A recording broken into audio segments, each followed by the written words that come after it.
नमस्कार दोस्तों। लेकिन आज नमस्कार कहकर आगे बढ़ जाना थोड़ा मुश्किल है, क्योंकि आज का सवाल सिर्फ इतिहास से जुड़ा नहीं है। आज का सवाल हमारी पूरी पहचान से जुड़ा है। जरा सोचकर देखो, अगर कल सुबह तुम उठो और न्यूज में लिखा हो गंगा सूख चुकी है, यमुना अब मौजूद नहीं है, तो क्या भारत वही भारत रहेगा जिसे हम आज जानते हैं? मंदिर, तीर्थ, सभ्यता, संस्कृति, सब कुछ हिल जाएगा। अब जरा यहीं मत रुको, इसी सवाल को 4000 साल पीछे ले चलो।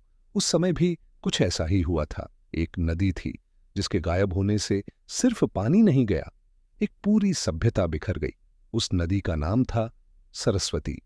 आज हम उसे किताबों में ढूंढते हैं, धार्मिक कथाओं में सुनते हैं, और कुछ लोग उसे बस मिथक कहकर आसानी से खारिज कर देते हैं।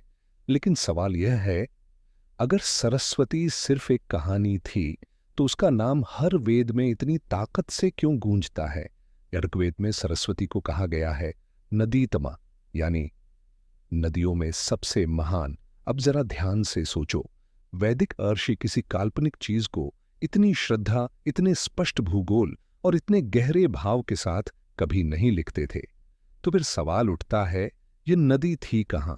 वैदिक ग्रंथ बताते हैं कि सरस्वती हिमालय से निकलती थी, आज के हरियाणा, राजस्थान और गुजरात से बहती हुई सीधे समुद्र में मिलती थी। यानी जिस राजस्थान को आज हम सूखा, रेगिस्तान और बंजर कहते हैं, कभी वही इलाका भारत की सबसे उपजाऊ जमीनों में से एक था। यह बात सुनकर अजीब लगती है ना?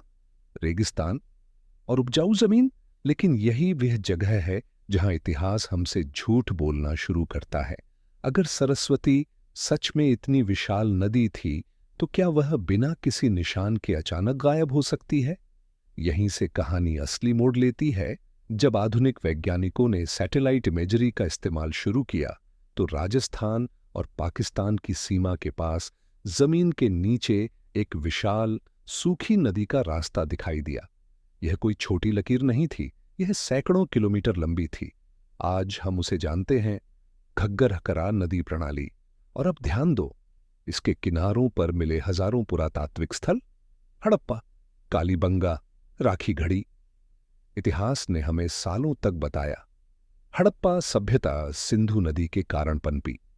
लेकिन अब सवाल उठता है, अगर ये शहर सिंधु से इतनी दूर थे, तो फिर यहां इतनी बड़ी सभ्यता कैसे पनपी?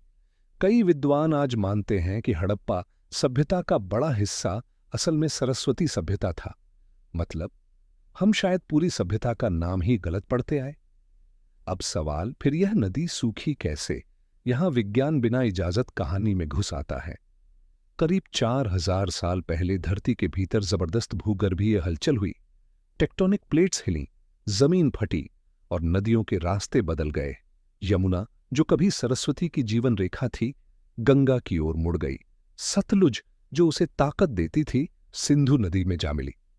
अब जरा सोचो, एक नदी जिसके दो सबसे बड़े जल स्रोत अचानक छिन जाए, वह कितने समय तक जिंदा रह पाएगी?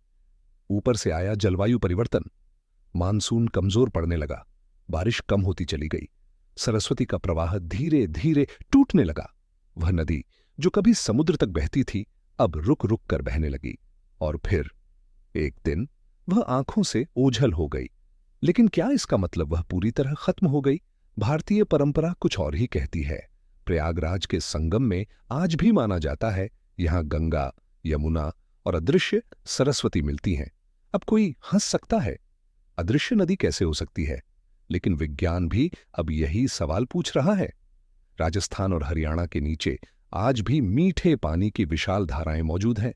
सूखे रेगिस्तान में जहां बारिश नाम मात्र की है, वहां इतना पानी आखिर आता कहां से है? क्या यह वही सरस्वती है जो जमीन के नीचे छुप गई? अब यहां सबसे खतरनाक सवाल उठता है, अगर सरस्वती इतनी महत्वपूर्ण थी, तो आधुनिक इतिहास की किताबों में उसका जिक्र इतना कम क्यों है? क्या यह सिर्फ लापरवाही है, या फिर इतिहास लिखते समय कुछ सच जानबूझकर छोड़ दिए गए? क्योंकि इतिहास सिर्फ वही नहीं होता जो हुआ था, इतिहास वह भी होता है जो बताया गया, और जो नहीं बताया गया वह अक्सर सबसे ज्यादा सच्चा होता है।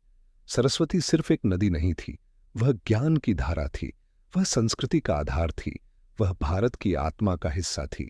शायद इसी वजह से आज भी जब हम ज्ञान की देवी को पूजते हैं तो उसका नाम होता है मां सरस्वती।